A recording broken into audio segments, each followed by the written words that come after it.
ఢిల్లీలో రాజకీయాలు ఊపందుకున్నాయి. అటు ఎన్డీఏ ఇటు ఇండియా కూటములు మీటింగులు పెట్టుకున్నాయి. రెండు కూటముల పార్టీల నేతలు ఢిల్లీకి క్యూ కట్టారు. కొందరు ఇప్పటికే ఢిల్లీకి వెళ్తే మరికొందరు హస్తినకు వెళ్లేందుకు రెడీ అవుతున్నారు. రెండు కూటముల నేతలు భవిష్యత్తు కార్యాచరణపై చర్చించనున్నారు. అయితే ఇవాళ ఓ ఆసక్తికరమైన పరిణామం చోటు చేసుకుంది. Bihar CM JDU chief Nitish Kumar, RJD నేత తేజస్వి యాదవ్ ఒకే విమానంలో ఢిల్లీ వెళ్లడం ఇంట్రెస్టింగ్ గా మారింది.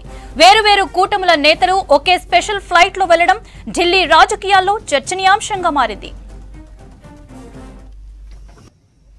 ఎన్డీఏతో ఉంటామని జేడీయూ సీనియర్ నేత కేసీ త్యాగి స్పష్టం చేశారు. ఇండియా కూటమిలో జేడీయూ చేరుతుందనే ఊహాగానాలు తిప్పికొట్టారు. ప్రస్తుతం బీజేపీ నేతృత్వంలోని ఎన్డీఏలో టీడీపీ, జేడీయూ కీలక పాత్ర పోషించనున్నాయి. చంద్రబాబు, నితీష్ గతంలో ఎన్డీఏలో కీలక భాగస్వాములుగా ఉన్న రాజకీయ కారణాలతో బయటకొచ్చారు. మొన్నటి లోక్సభ ఎన్నికల ముందు అటు టీడీపీ ఇటు జేడీయూ రెండు ఎన్డీఏలో చేరాయి. వాస్తవానికి ఎన్డీఏకి వ్యతిరేకంగా జాతీయ స్థాయిలో ఇండియా కూటమి ఏర్పాటులో నితీష్ కుమార్ కీలకంగా వ్యవహరించారు. విపక్షాలను ఏకతాటిపైకి తీసుకురావడంలో నితీషే ప్రధాన పాత్ర పోషించారు. అయితే ఇండియా కూటమి కన్వీనర్ గా కాంగ్రెస్ అధ్యక్షుడు మల్లికార్జున ఖర్గేను చేయటంపై నితీష్ కుమార్ అసంతృప్తితో ఉన్నట్లు ప్రచారం జరిగింది. వెంటనే ఇండియా కూటమికి గుడ్ బై చెప్పి తిరిగి ఎన్డీఏ గూట్లో చేరారు. బీహార్లో ఆర్జేడీతో తెగతింపులు చేసుకుని బీజేపీ మద్దతులో 9వ ముఖ్యమంత్రిగా ప్రమాణ స్వీకారం చేశారు నితీష్ కుమార్. లోక్సభ ఎన్నికల్లో ఎన్డీఏకి 30 సీట్లొస్తే 12 మంది జేడీయూ ఎంపీలు ఉన్నారు. నితీష్ కుమార్ ట్రాక్ రికార్డ్ ని బట్టి ఢిల్లీలో స్పెక్యులేషన్స్ చక్కర్లు కొడుతున్నాయి. నిన్ననే నితీష్ కుమార్ కు ఇండియా కూటమి డిప్యూటీ సీఎం ఆఫర్ చేసినట్లుగా వార్తలొచ్చాయి. దీనిపై అటు జేడీయూ కానీ ఇండియా కూటమి నేతలు కానీ ఎవరు మాట్లాడకపోయినా నిన్నంతా ఈ వార్తే హాట్ టాపిక్ గా మారింది. సేమ్ టైం నితీష్ కుమార్, తేజస్వి యాదవ్ ఇద్దరు ఒకే విమానంలో వెళ్లటంతో స్పెక్యులేషన్ కి మరింత ఊపొచ్చింది. ఢిల్లీలో రాజకీయాలు ఊపందుకున్నాయి. అటు ఎన్డీఏ ఇటు ఇండియా కూటములు మీటింగ్లు పెట్టుకున్నాయి. రెండు కూటముల పార్టీల నేతలు ఢిల్లీకి క్యూ కట్టారు. కొందరు ఇప్పటికే ఢిల్లీకి వెళ్తే మరికొందరు హస్తినకు వెళ్లేందుకు రెడీ అవుతున్నారు. రెండు కూటముల నేతలు భవిష్యత్తు కార్యాచరణపై చర్చించనున్నారు. అయితే ఇవాళ ఓ ఆసక్తికరమైన పరిణామం చోటు చేసుకుంది. Bihar CM JDU chief Nitish Kumar, RJD నేత తేజస్వి యాదవ్ ఒకే విమానంలో ఢిల్లీ వెళ్లడం ఇంట్రెస్టింగ్ గా మారింది. వేర్వేరు కూటముల నేతలు ఒకే స్పెషల్ ఫ్లైట్ లో వెళ్లడం ఢిల్లీ రాజకీయాల్లో చర్చనీయాంశంగా మారింది. ఎన్డీఏతో ఉంటామని జేడీయూ సీనియర్ నేత కేసీ త్యాగి స్పష్టం చేశారు. ఇండియా కూటమిలో జేడీయూ చేరుతుందనే ఊహాగానాలను తిప్పికొట్టారు. ప్రస్తుతం బీజేపీ నేతృత్వంలోని ఎన్డీఏలో టీడీపీ, జేడీయూ కీలక పాత్ర పోషించనున్నాయి. చంద్రబాబు, నితీష్ గతంలో ఎన్డీఏలో కీలక భాగస్వాములుగా ఉన్న రాజకీయ కారణాలలో బయటకొచ్చారు. మొన్నటి లోక్సభ ఎన్నికల ముందు అటు టీడీపీ ఇటు జేడీయూ రెండు ఎన్డీఏలో చేరాయి. వాస్తవానికి ఎన్డీఏకి వ్యతిరేకంగా జాతీయ స్థాయిలో ఇండియా కూటమి ఏర్పాటులో నితీష్ కుమార్ కీలకంగా వ్యవహరించారు. విపక్షాలను ఏకతాటిపైకి తీసుకురావడంలో నితీషే ప్రధాన పాత్ర పోషించారు. అయితే ఇండియా కూటమి కన్వీనర్ గా కాంగ్రెస్ అధ్యక్షుడు మల్లికార్జున ఖర్గేను చేయటంపై నితీష్ కుమార్ అసంతృప్తితో ఉన్నట్లు ప్రచారం జరిగింది. వెంటనే ఇండియా కూటమికి గుడ్ బై చెప్పి తిరిగి ఎన్డీఏ గూట్లో చేరారు. బీహార్లో ఆర్జేడీతో తెగదింపులు చేసుకుని బీజేపీ మద్దతుతో 9వ ముఖ్యమంత్రిగా ప్రమాణ స్వీకారం చేశారు నితీష్ కుమార్. లోక్సభ ఎన్నికల్లో ఎన్డీఏకి 30 సీట్లు వస్తే 12 మంది జేడీయూ ఎంపీలే ఉన్నారు. నితీష్ కుమార్ ట్రాక్ రికార్డ్ ని బట్టి ఢిల్లీలో స్పెక్యులేషన్స్ చక్కర్లు కొడుతున్నాయి.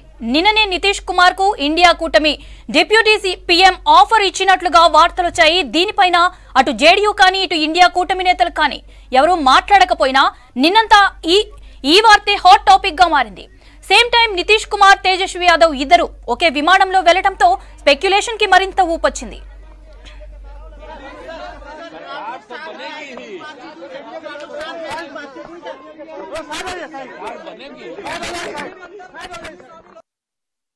రాజకీయ యాత్రలో ఈ 5 సంవత్సరాలు చూసిన ప్రభుత్వాన్ని నేను ఎప్పుడు చూడలేదు. ఒక రంగమని కాదు, ఒక వ్యవస్థని కాదు, ప్రజాస్వామ్య వ్యవస్థలన్నీ ఏ విధంగా ఇబ్బంది పడ్డాయో, ఏ విధంగా నిర్వీర్యం చేశారో మనం అన్ని చూశాం. రాజకీయాల్లో ఒడికిదుడుకులు సాధారణంగా ఉంటాయి, ఎవరూ శాశ్వతం కాదు. దేశం శాశ్వతం, ప్రజాస్వామ్యం శాశ్వతం, రాజకీయ పార్టీలు శాశ్వతం, అధికారం అశాశ్వతం. రాజకీయ పార్టీలు కూడా సక్రమంగా ఉంటే మళ్లీ ప్రజలు ఆదరిస్తారు.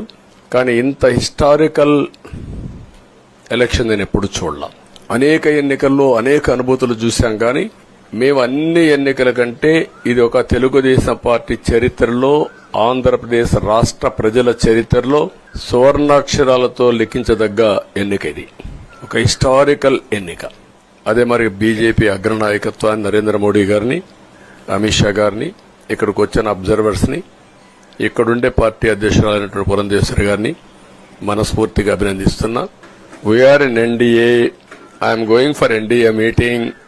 In course of time anything will report you. Thank you. ఎప్పుడైనా సరే ప్రజాస్వామ్యంలో ప్రాథమిక హక్కు మాట్లాడే స్వేచ్ఛ. ఆ స్వేచ్ఛనే కోల్పోవాల్సి వచ్చింది. అదే కాదు, బ్రతికే స్వేచ్ఛ, ఆస్తులు పెట్టుకునే స్వేచ్ఛ, ఇవన్నీ కోల్పోయే పరిస్థితి వచ్చింది. గుణపాఠం పాలకులకు కాదు, అవినీతి అహంకారంతో ముందుకు పోయే ఎలాంటి ధ్వంసకారులకైనా ఇదే జరుగుతుందని నిరూపించారు ప్రజలు. దానికి మనస్ఫూర్తిగా అభినందిస్తున్నా.